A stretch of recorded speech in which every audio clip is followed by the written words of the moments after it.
Well, who needs men, right? Bloody useless.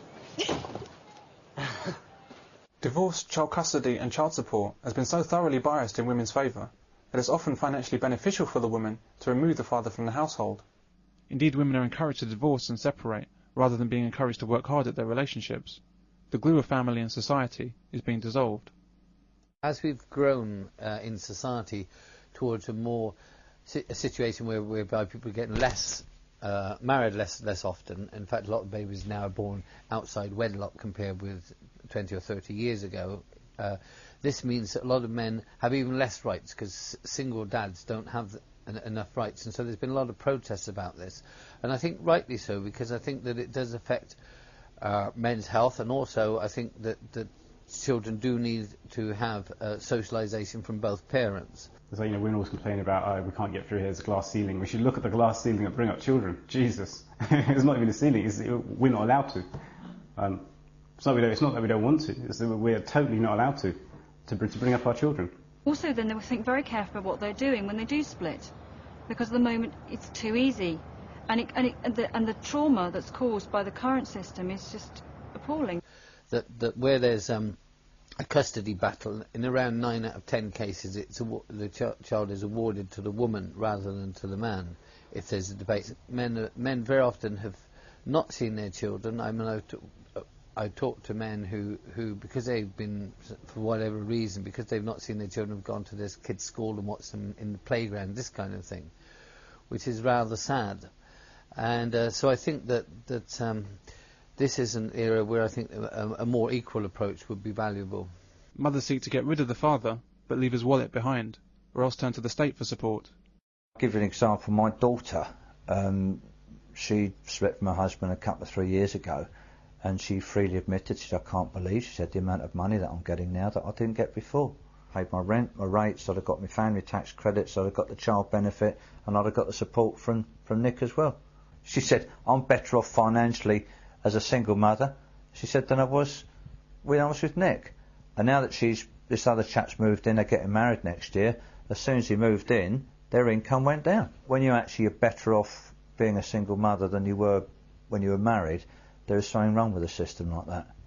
Women have a menu of options to assault men and destroy family, given by a government that reaps the benefit of female spite. Women don't have the wisdom to leave the powers alone, because they're too selfish to understand the consequences.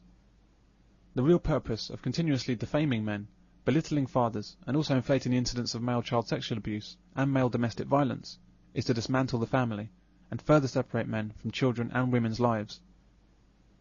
By using this divide and conquer technique based on lies and prejudice, the greatest protectors of children and family, men, are kept away from those most in need of protection. The reason this is being done is simple. The family unit, headed by the man, is a competitor to government and other agencies.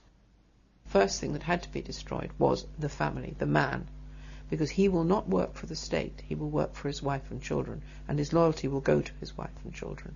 Men don't bend over and do as they're told, as government would like, and men don't look to government to solve all of their problems. Men have an instinctive understanding that self-reliance is the only protection from tyranny.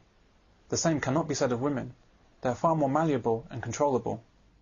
When a man looks at the world, he looks for freedom and opportunities for himself and his family. He wants the ability to succeed so that he can provide. When a woman looks at the world, she wants security and comfort. She wants to depend on someone to provide that for her. Where a man is not available, she desperately looks for a replacement. She looks to the state. This is why many were fearful of what it would mean for women to have the vote.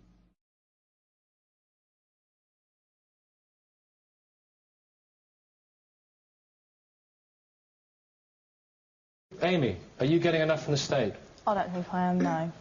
I think everybody stands here and says, oh, all these mums are living off benefits, not going back to work. But maybe if they gave us a little bit more leeway with childcare... What do you get at the moment? Just, pardon? What sort of help do you get? I get housing benefit and income support. Women voting leads directly to big government. Women don't vote for less taxation and easier business regulations as men do. Women vote for more social services, more benefits, more childcare, more government departments provide help, more staff, more. Women vote for all of the things that lead to higher taxation, and that would be largely unnecessary if they restored their faith in men. But the government's success has been to divide women from men by selling the story of man's evil. If families were allowed to take care of themselves and raise their children normally, they wouldn't need social services, child support agencies in the NSPCC, lawyers and counsellors, ASBOs and increased police numbers, probation officers, higher council tax, bigger prisons and fast food restaurants for Sunday dads. The list goes on. How does this work and how does it maintain itself? How does it maintain itself? Yes. Well, the beauty industry maintains itself by defining more and more behaviours, categorising more behaviours, normal behaviours, as acts of abuse. So, for example, whereas 30 years ago, the NSPCC was concerned with the killing and severe beating of children. It's now concerned with smacking children, shouting at children. It has even tried to suggest that 5-year-old boys who have an interest in 5-year-old girls are paedophiles. It's actually used those words. They're not my words, they're the NSPCC's words. Taking men away from children generates phenomenal income, thousands of jobs, and huge political power for those responsible. Partly because adults have been prevented from taking responsibility for the children that are around them. The concept came about that women would go out to work and the state would provide childcare for the children. And in a sense, that is lingering behind everything that's even going on today. Single-parent mothers are encouraged to go out to work and find other alternatives for their children. Taking men away from mothers allows them and their children to become more controllable by the state.